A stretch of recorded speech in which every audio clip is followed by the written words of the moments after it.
I am sorry to hear that.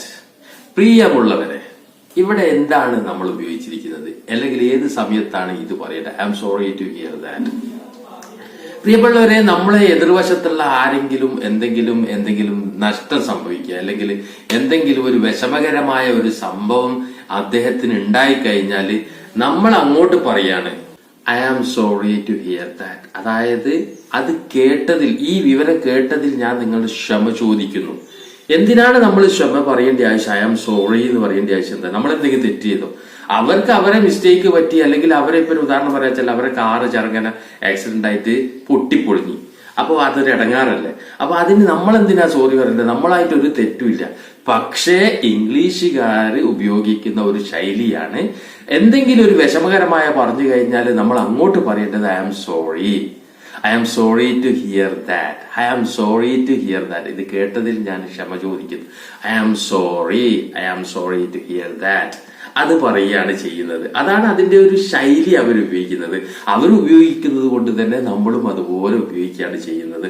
അല്ലാതെ വേറൊന്നും അതിൽ പ്രത്യേകതയൊന്നുമില്ല. I am sorry to hear that ഉപയോഗിക്കില്ല. ഇനി പ്രയാസം വന്നു കഴിഞ്ഞാൽ ഇനി വേണമെങ്കിൽ നമുക്ക് ഇങ്ങനെ പറയാം, I am sorry for your loss. ആരെങ്കിലും ഒന്ന് മരണപ്പെട്ട് കഴിഞ്ഞാൽ, നമ്മളിപ്പോ ഒരാൾ പറയാണ് എന്റെ വല്ലച്ഛന്റെ മോനെ ഇന്നലെ മരണപ്പെട്ട് എന്ന് പറഞ്ഞു കഴിഞ്ഞാൽ അതൊരു വിഷമം, ഭയങ്കര സങ്കടമാണ് അദ്ദേഹത്തിന്. I am sorry for your loss. നിങ്ങളുടെ നഷ്ടത്തിൽ ഞാൻ ക്ഷമ ചോദിക്കുന്നു. I am sorry for your loss. ആ ശൈലിയിൽ നമ്മൾ സോറി പറഞ്ഞേച്ചെല്ലാം മതി. അങ്ങനെ എന്തെങ്കിലും വിഷമകരമായ കാര്യങ്ങൾ ലഭിക്കുന്നവരോ, അല്ലെങ്കിൽ നമ്മൾ മരണവിവരങ്ങൾ അറിയുന്ന സമയത്ത് I am sorry for your loss, I am sorry to hear that, എന്തെങ്കിലും വിഷമകരമായ കാര്യങ്ങൾ കേട്ട് കഴിഞ്ഞാൽ ഇനി my condolences, my deepest condolences. നമ്മൾ സാധാരണ പറയല്ലേ my condolences, my deepest condolences. അതായത് എന്റെ ഏറ്റവും ഡീപ്പസ്റ്റ്, അടിയിലുള്ള അങ്ങേയറ്റത്തെ ഒരു എന്താ പറയാ അനുശോചനാണ് കണ്ടോളൻസസ്. അനുശോചനം അറിയിക്കുക എന്നുള്ള രീതിയിലാണ് മൈ ഡീപ്പസ്റ്റ് കണ്ടോളൻസസ്. സാധാരണ ഇംഗ്ലീഷുകാർ ഉപയോഗിക്കുന്ന I am sorry for your loss. ആ രീതിയിൽ ഉപയോഗിക്കാൻ നമ്മൾ വലിയ അത് ഉപയോഗിച്ച് കഴിഞ്ഞാൽ നമുക്ക് എന്തോ കിട്ടുന്നല്ല. സംഭവം വിഷമകരമാണ്, പക്ഷെങ്കിൽ നമ്മൾ ആ സമയത്ത് എന്താ പറയണ്ടേ എന്നുള്ളത് പഠിപ്പിക്കുകയാണ് കേട്ടോ. അല്ലാണ്ട് അതിൽ ആനന്ദം കൊള്ളുമെന്നല്ല. My deepest condolences, my condolences, അല്ലെങ്കിൽ I am sorry for your loss. നമുക്ക് പറ്റിയ തീരാ നഷ്ടത്തിൽ അനുശോചനം. ഇനിയിപ്പോ മൊത്തത്തിൽ നമുക്ക് വേണമെങ്കിൽ I am sorry to hear that എന്ന് പറയാം. അത് മരിച്ചു കഴിഞ്ഞാലും നമുക്ക് വേണമെങ്കിൽ പറയണോ I am sorry to hear that, അതും പറയാം. പക്ഷെങ്കിൽ I am sorry for your loss എന്നുള്ളതാണ് മരണസമയത്തൊക്കെ ആ രീതിയിൽ പറയുന്നത്. എന്തായാലും ഒരു നഷ്ടമല്ല, അതാണ് ലോസ്, നഷ്ടം.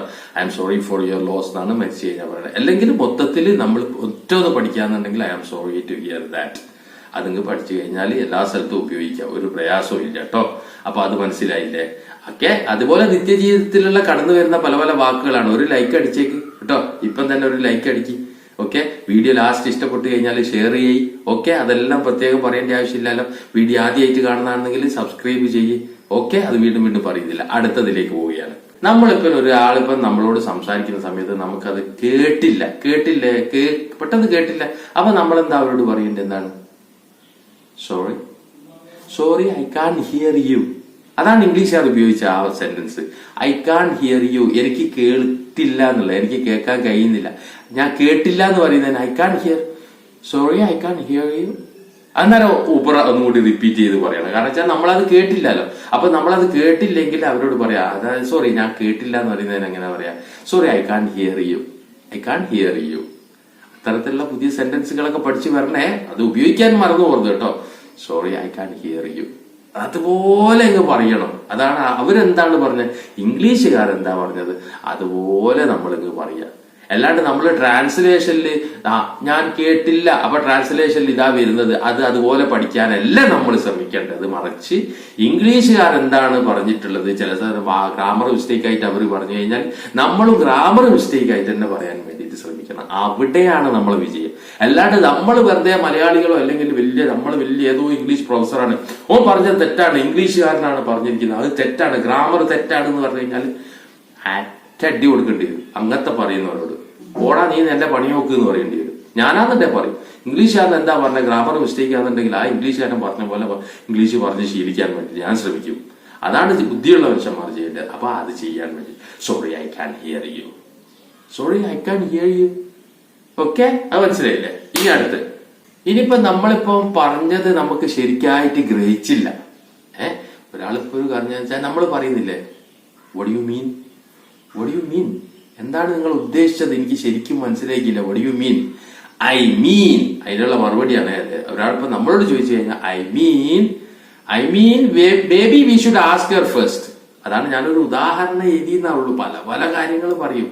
നമ്മൾ അവളോട് ആദ്യം ചോദിക്കണമായിരുന്നു. അതാണ് ഞാൻ ഉദ്ദേശിച്ചത്. മേ ബി ഒരു പക്ഷെങ്കിൽ may be we should ask Har first. ഇങ്ങനെ ഒരുപാട് കാര്യങ്ങൾ പറയുന്ന സമയത്ത് അവളെ സപ്പോർട്ട് ചെയ്തിട്ട് ഇങ്ങനെ സംസാരിക്കുന്ന സമയത്ത് നമ്മളിപ്പം വേറൊരാൾ ചോദിക്കാം, വാട്ട് യു മീൻ, എന്താണ് നിങ്ങൾ ഉദ്ദേശിച്ചത്, എന്താണ് നിങ്ങൾ വട്ട് യു മീൻ, എന്താ മീൻ ചെയ്യുന്നത്, what you mean. I mean may be we should ask Har first, may be we should ask Har first. നമ്മൾ അവളോട് ആദ്യം ചോദിക്കണം. അതാണ് ഞാൻ ഉദ്ദേശിച്ചത്. May be we should ask Har first. That's what I മീൻ. ഇനിയിപ്പോ നമ്മളിപ്പന് അത് മനസ്സിലായില്ലേ? ഇനിയിപ്പോ നമ്മള് അങ്ങോട്ടേക്ക് പറയാണ്, നിങ്ങൾ അതാണോ ഉദ്ദേശിച്ചതെന്ന് എങ്ങനെ പറയാ? നമ്മളിപ്പോ നേരത്തെ ചോദിച്ചെന്താ വെച്ച് കഴിഞ്ഞാൽ വട്ട് യു മീൻ, എന്താണ് നിങ്ങൾ ഉദ്ദേശിച്ചതെന്നുള്ളത്. അപ്പൊ അതിന് മറുപടി കഴിഞ്ഞു ഐ മീൻ എന്നുള്ളത്. I mean may be you should ask Har first. ഇനിയിപ്പോ നമ്മൾ നമുക്ക് ചെറിയൊരു ഐഡിയ തോന്നി, അവനാണ് അതാണ് ഉദ്ദേശിച്ചത്. ആ സമയത്ത് നമ്മൾ എങ്ങനെ പറയാ? Do you mean, do you മീൻ എന്ന് പറഞ്ഞിട്ടാണ് എഴുത്ത് വരിക. പക്ഷെങ്കിൽ അവര് ഡൂ എന്ന് ഒരിക്കലും ഉപയോഗിക്കില്ല. അവിടെ യു മീൻ, യു മീൻ അത് പറഞ്ഞിട്ടാണ് തുടങ്ങുക. ഒരു ഉദാഹരണം നോക്കൂ. നമ്മളിപ്പോ ഒരു വണ്ടിയിൽ ഇങ്ങനെ പോകുന്ന സമയത്ത് ട്രാഫിക് ഭയങ്കര, അവിടെ എന്തോ ഒരു ട്രാഫിക് ഉണ്ട്. അപ്പൊ ഇങ്ങോട്ട് ചേഞ്ച് ചെയ്യാൻ വേണ്ടിട്ട് അവരിങ്ങനെ സംസാരിക്കുക, വേറെ രീതിയിൽ നമുക്ക് വേറെ വഴിക്ക് പോവുക. അപ്പൊ നമ്മ അവളോട് ചോദിക്കുകയാണ്, എന്താണ് അവരോട് ചോദിക്കുകയാണ്, do you mean we should change our route. നിങ്ങൾ ഉദ്ദേശിച്ച നമ്മളെ റൂട്ട്, വഴി, അതായത് നമ്മുടെ പോകുന്ന വഴി ഉണ്ടല്ലോ, റൂട്ട്, വഴി, പാത, അത് മാറ്റാനാണോ, അത് ചേഞ്ച് ചെയ്യാനാണോ നിങ്ങൾ ഉദ്ദേശിച്ചത്? ഡു യു മീൻ ആ സ്റ്റാർട്ടിങ്ങിലാണ് ചോദിക്കുന്നത്. ആ സന്ദർഭങ്ങൾ നമ്മൾ ക്രിയേറ്റ് ചെയ്യണേ, നമ്മളെ മനസ്സിൽ ഇങ്ങനെ ഓടണം. അല്ലെങ്കിൽ ആ സന്ദർഭങ്ങൾ വന്നു കഴിഞ്ഞാൽ നമ്മൾ ഇപ്പൊ അറിയുന്ന കാര്യങ്ങൾ ഇങ്ങനെ ഉപയോഗിക്കാൻ വേണ്ടി ശ്രമിക്കണം, പ്രാക്ടിക്കലാക്കാൻ വേണ്ടിയിട്ട്. Do you mean we should change our route? പറഞ്ഞ മനസ്സിലായോ? Yes that's what I mean, yes that's what I mean, അതാണ് ഞാൻ ഉദ്ദേശിച്ചത്. ആ സമയത്ത് പലതരത്തില് നീ ഇപ്പൊ അങ്ങോട്ടേക്ക് പോകാനാണ് ഉദ്ദേശിച്ചത്, അല്ലെങ്കിൽ നീ അവരെ പോയിട്ട് എന്തെങ്കിലും ചീത്ത പറയാൻ, അല്ലെങ്കിൽ അവരോട് മാറ്റി പറയാനാണ് ഉദ്ദേശിച്ചത്. Yes that's what I mean, that's what I mean, അതാണ് ഞാൻ ഉദ്ദേശിച്ചത്. That's what I mean. Okay, do you mean പറഞ്ഞിട്ട് you mean we should change your route, change our route, yes, അങ്ങനെയാണ് കേൾക്കുക. അല്ലാണ്ട് ഡു യു മീൻ എന്നുള്ളത് ചോദിക്കുക. അത് എഴുതിയത് നോക്കണ്ട, അങ്ങനെയാണ് എഴുതുക. ഡു യു മീൻ കേട്ടോ, ഡു യു മീൻ ചോദിച്ചിട്ടുണ്ടായിട്ട് ചോദിക്കുക, ഡു യു മീൻ, നീ എങ്ങനെയാണ് ഉദ്ദേശിച്ചത്? Yes that's what I mean, അതാണ് ഞാൻ ഉദ്ദേശിച്ചത്.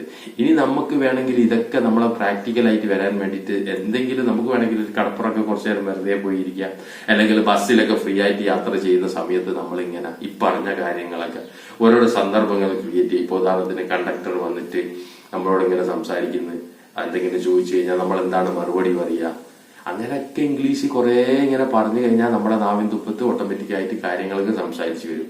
അല്ലെങ്കിൽ ഏതെങ്കിലും ഒരു വിഷയത്തെ കുറിച്ചിട്ട് നമ്മൾ ഇന്ന് സംസാരിക്കാൻ പോവുകയാണ്, കണ്ണാടിയിൽ നോക്കിയിട്ട്, അല്ലെങ്കിൽ വേറെ ഏതെങ്കിലും ഇങ്ങനെ ഒരു വെറുതെ പ്രസംഗ പീഠത്തിന്റെ മുകളിൽ ഇരുന്നിട്ട് ഹായ് ജെന്റിൽമാൻ പറഞ്ഞിട്ടൊക്കെ ഉള്ള രീതിയിലുള്ള ladies and gentleman today we are going to എന്ന് പറഞ്ഞിട്ട് ഇങ്ങനെ തുടങ്ങുക, സംസാരിക്കുക, ഇത്തരത്തിലുള്ള കാര്യങ്ങൾ. അല്ലെങ്കിൽ ഈ ഒരു ഉദാഹരണങ്ങൾ ക്രിയേറ്റ് ചെയ്തിട്ട് ഓരോരോ സംഭാഷണങ്ങൾ നമ്മളെ മനസ്സിന്റെ ഉള്ളിലേക്ക് എത്തിച്ച് അതിങ്ങനെ ചെറിയ രീതിയിലൊരു പുറത്തേക്ക് വരണേ സൗണ്ടായിട്ട് കുറച്ച് ചെറുങ്ങനെ വന്നു കഴിഞ്ഞാലാണ് നമുക്ക് ആ സൗണ്ട് പുറത്തേക്ക് വരുള്ളൂ. അല്ലാണ്ട് ഫുള്ള് മനസ്സിലായി പോകുന്നത്. സിനിമ കാണുന്നവരൊക്കെ മനസ്സിലാണ്. നമ്മളെ സംസാരം നാവിൻ തുമ്പത്തുനിന്ന് വരണം, പുറത്തേക്ക് വരണം. അല്ലെങ്കിൽ നമുക്ക് ഇംഗ്ലീഷ് സംസാരിക്കാൻ ആഗ്രഹിക്കുന്ന ആരെങ്കിലും ഉണ്ടെങ്കിൽ അവരുമായിട്ട് ഫോണിൽ ഒരു ദിവസം 5 മിനിറ്റ് 10 മിനിറ്റ് നമ്മൾ സംസാരിക്കും. ഇന്ന് എന്തായാലും ഇംഗ്ലീഷ് ഗ്രാമർ ഉണ്ടെങ്കിലും ഇല്ലെങ്കിലും ആ സമയത്ത് ഗ്രാമറും ഗ്രീമറും ഒന്നും ചെക്ക് ചെയ്യില്ല. എന്തെങ്കിലും ഇംഗ്ലീഷിൽ നമുക്ക് ഇന്ന് സംസാരിക്കാമെന്ന് പ്ലാൻ ചെയ്തിട്ട് സംസാരിക്കണം. നാവ് ഇങ്ങനെ പുറത്തേക്ക് വരണം, സംസാരം പുറത്തേക്ക് വരണം.